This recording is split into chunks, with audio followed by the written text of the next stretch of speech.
Hello YouTube family, कैसे हैं आप सब। आई होप आप सब बहुत बढ़िया होंगे, स्वस्थ होंगे और एकदम मस्त होंगे। तो फ्रेंड्स, आज हम बात करने वाले हैं कि हम बढ़ती उम्र के साथ भी हमेशा जवान कैसे बने रहे, कैसे हम हमेशा यंग दिखें। जब हम यंग होते हैं ना, तो हमारी एनर्जी, हमारा स्टेमिना, हमारी हेल्थ, हमारी ब्यूटी, हमारा करियर सब पीक पे होते हैं।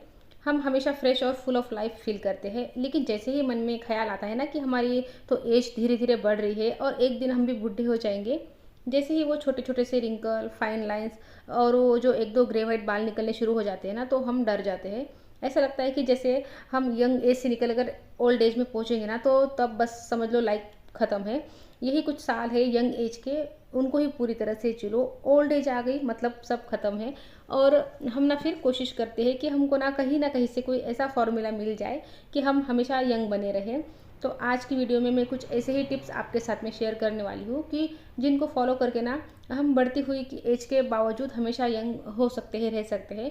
अब सबसे पहले तो ये एक्सेप्ट कर लो कि बूढ़ा तो देखो सबको होना है। जो बच्चा आज पैदा हुआ ना, उसको भी कल को बूढ़ा होना है। और जो आज बहुत यंग है और ओल्ड लोगों के ना मजाक उड़ा रहे हैं ना, तो कल को वो भी बूढ़े होंगे। तो ये तो लॉ ऑफ नेचर है, जो भी आज पैदा हुआ है वो यंग भी होगा और बूढ़ा भी होगा। ठीक है, तो अब ये समझो कि हमको ये कब पता चलता है कि हम यंग एज से निकलकर ओल्ड एज में एंटर कर रहे हैं। हमारी जब एज बढ़ रही होती है ना, तो हमको ये चीज़ें रियलाइज़ नहीं होती है। हमको तब रियलाइज़ होता है जब हमें इसके साइंस मिलने लगते हैं। वो साइंस साफ साफ बता रहे होते हैं कि हम अब यंग एज से निकलकर ओल्ड एज की तरफ बढ़ रहे हैं। और कुछ कुछ साइन हमें साफ साफ तो नहीं दिखते हैं, लेकिन वो हमारे एक्शंस, हमारे बिहेवियर से रिफ्लेक्ट होने लगते हैं। तो सबसे पहले तो बात करते हैं उन साइंस की जो हमको साफ साफ दिखने लगते हैं।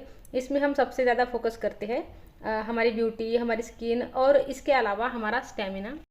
तो जो स्टेमिना जो होता है वो हमारा ऐसा होता है कि जैसे जैसे हमारी एज बढ़ती है ना, वैसे वैसे कम होता जाता है।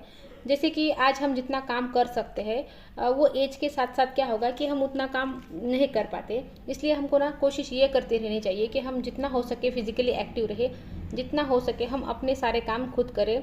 बॉडी को ना मूवमेंट की बहुत ज़रूरत होती है। जितना हो सके ना बॉडी को मूव करते रहे, ताकि आगे हमारा स्टेमिना इतना हो कि हम अपने कामों को खुद कर सकें।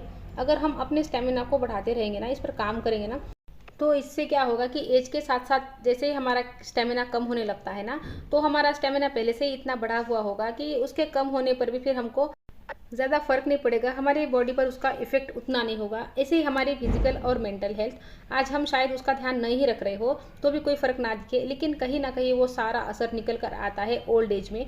जो भी हम खा रहे हैं, जो भी हम एक्सरसाइज नहीं कर रहे हैं, जो भी हम निगेटिव सोच रहे हैं, जो भी स्ट्रेस है, जो भी बुरी आदतें हैं जिनका हेल्थ पे निगेटिव असर होता है, वो ना हमको यंग एज में तो ऐसा लगता है कि हमारी हेल्थ पे कुछ भी खाओ, कुछ भी करो, किसी भी चीज़ का कोई फ़र्क नहीं पड़ता, पर वो कहीं ना कहीं बिल्डअप हो रहा होता है अंदर।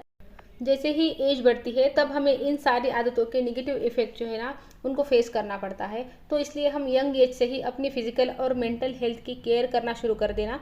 इस चीज़ की वेट ना करें कि वो चिल्ला चिल्ला कर बोले कि हमारी तरफ ध्यान दो, अब ये चीज़ें खराब हो रही है, अब ये प्रॉब्लम हो रही है। उनसे पहले ही उनकी केयर करना शुरू कर देंगे ना, तो ओल्ड एज में जाके हमें ये बहुत सपोर्ट करेंगे, जब हमको ना इनके साथ की बहुत ज़्यादा ज़रूरत होती है।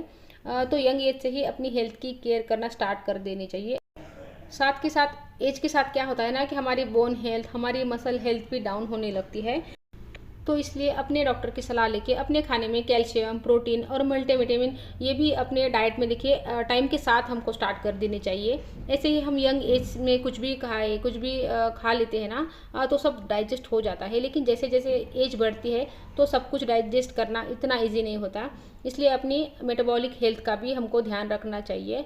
इन सब बातों का ध्यान रखेंगे ना, तो मतलब अंदर सारी जो मशीनरी है ना वो ठीक रहेगी ना, तो बहुत सारे साइंस ऑफ एजिंग ऐसे हैं जो अपने आप ही ख़त्म हो जाएंगे। अब आते हैं हमारी ब्यूटी पर, क्योंकि ऐसा भी लगता है ना कि जैसे जैसे हम ओल्ड एज की तरफ जाएंगे तो हमारी ब्यूटी भी कम होती जाएगी। उसके लिए क्या करना चाहिए कि एक तो हमारी जो स्किन केयर रूटीन है ना, हमारी एज के हिसाब से होनी चाहिए। वही जो मॉइस्चराइज़र हम 20 के थे तब लगा रहे थे, वही 30 साल के है उसके बाद भी वही लगा रहे हैं, तो वो काम नहीं करेंगे। ऐसे ही हमारी जो ड्रेसिंग सेंस है ना, हमारी जो लुक्स है, वो भी एज के अकॉर्डिंग चेंज करते रहना चाहिए। कोई कोई नया लुक हमें ट्राई करते रहना चाहिए। हमको इस बात पर भी ध्यान देना चाहिए कि अब हमारे ऊपर क्या सूट करता है। तो हमें सिर्फ ब्यूटीफुल बने रहने पर नहीं, बल्कि एक ग्रेसफुल और अट्रैक्टिव पर्सनैलिटी बनने पर फोकस करना है। तो ये तो बात होगी दिखने वाले साइंस है उनकी। कि कैसे हम इनको डिले कर सकते हैं, कैसे ठीक कर सकते हैं और कैसे थोड़ा सा इम्प्रूव इसमें कर सकते हैं। अब हम बात करेंगे जो ना दिखने वाले साइंस है ना उनकी, जो कि हमको ना आईने में देखकर नज़र नहीं आते। वो साइंस जब हमारी कब नज़र आती है, जब हमारी सोच बूढ़ी होना शुरू कर देती है और वो हमें एहसास कराती कि अब तो उम्र हो चली है। जहाँ हम दिखने वाले साइंस ऑफ एजिंग को इम्प्रूव कर सकते हैं, थोड़ा डिले कर सकते हैं, वही हम ये जो इनविजिबल साइंस ऑफ एजिंग को है ना, हम पूरी तरीके से ख़त्म कर सकते हैं, जिससे कि हम हमेशा यंग बने रहे माइंड सेट के लेवल पर। तो इनविजिबल साइंस ऑफ एजिंग से फाइट करने के लिए हमें हमेशा कुछ न कुछ नया सीखते रहना चाहिए। कुछ न कुछ नया सीखने की, कुछ न कुछ नया ट्राई करने की, या कोई नया करियर स्टार्ट करने की कोई उम्र नहीं होती। हम कभी भी कुछ भी नया ट्राई कर सकते हैं। क्या नए ट्रेंड्स चल रहे हैं, क्या नई चीज़ मतलब नई चीज़ मार्केट में आई है, इन सब से ना हमको अप टू डेट रहना चाहिए। ये जो सोसाइटी ने क्रिएट किया है ना कि ये मतलब ये जनरेशन गैप वाला जो ये ट्रैप है ना, इसके चक्कर में हमको ना नहीं पड़ना चाहिए। ये मतलब ना हमें ये नहीं सोचना चाहिए कि ये टाइम जो है ना हमारा नहीं है, ये चीज़ें हमारे टाइम की नहीं है। हमको वो आदत होती है ना बोलने की कि ये देखो ये आजकल के बच्चे कैसे मोबाइल यूज़ करते हैं, आजकल के बच्चे ऐसे कैसे देखिए ऐप यूज़ करते हैं। हमें कहाँ ये सारी चीज़ें आती है। ये सारी चीज़ें बोलने का मतलब है कि हमारा माइंडसेट हमको यंग नहीं रहने दे रहा। ऐसा नहीं होता है कि जब हम 10-20 साल के थे तब का वो जो टाइम था ना वो हमारा था, और अब का ये जो टाइम है ना हमारा नहीं है। हम जब तक जिंदा है ना तब तक सारा टाइम हमारा ही है। जो भी नई टेक्नोलॉजी आ रही है ना वो सारी हमारे टाइम में ही आ रही है। जो भी चीज़ें आती है ना ट्रेंड में नए आते हैं तो वो हमें ट्राई करना चाहिए। इन शॉर्ट हमें टाइम के साथ कदम से कदम मिलाकर चलना चाहिए, आगे बढ़ते रहना चाहिए, थक कर नहीं बैठना है। क्योंकि जिस दिन हम थक कर बैठ जाएंगे ना तो उसी दिन से हम यंग एज से ओल्ड एज में शिफ्ट होना शुरू कर देंगे। फिर चाहे विजिबल साइंस ना भी दिख रहे हो, वही हमें ऐसे लोगों से भी जितना हो सके ना उतना दूर रहने की कोशिश करनी चाहिए जिनका माइंडसेट बूढ़ा हो गया हो, जो आपको ना बात बात पे ये रियलाइज़ करवाते हैं ना कि आपकी उम्र हो गई है, आपको ना ये करना चाहिए, ये नहीं करना चाहिए। ऐसे लोगों को मतलब ऐसे लोग जो होते हैं ना, ना चाहते हुए भी आपके दिमाग में निगेटिविटी ला रहे होते हैं। तो हमें इस बात का ध्यान हमेशा रखना है कि हमारी जो सोच है ना हमको उससे यंग बने रहना है।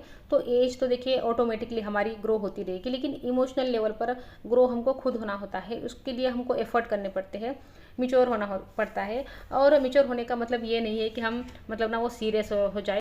हमारे अंदर का वो जो बच्चा होता है ना वो हमेशा बच्चा ही रहना चाहिए, और हमारे पास जीने का एक पर्पस ज़रूर होना चाहिए। जब लाइफ में पर्पस होता है ना तभी जीने का मन करता है। नहीं तो एक बार मतलब एज होने लगती है ना तो वैसे वैसे जीने का उत्साह जो है ना वो ख़त्म होने लगता है। तो एक पर्पस हम अपने लाइफ का ज़रूर रखिए। अब वो टिप जिससे आपका चेहरा सूर्य जैसा चमकेगा सिर्फ 7 दिनों में ही। तो आपको करना क्या है, आपको करनी है कपालभाति। आप जो रामदेव बाबा जी है ना तो उनसे सीख सकते हैं, यूट्यूब पर अवेलेबल है उनकी वीडियो। आपको कपालभाति को अपने लाइफ का हिस्सा बना लेना है। वैसे इसके रिजल्ट तो आपको 7 दिन में ही दिखने लगेंगे, लेकिन आप रेगुलर करते रहेंगे ना तो आप हमेशा जवान बने रह सकते हैं, आपका चेहरा हमेशा चमकता रहेगा।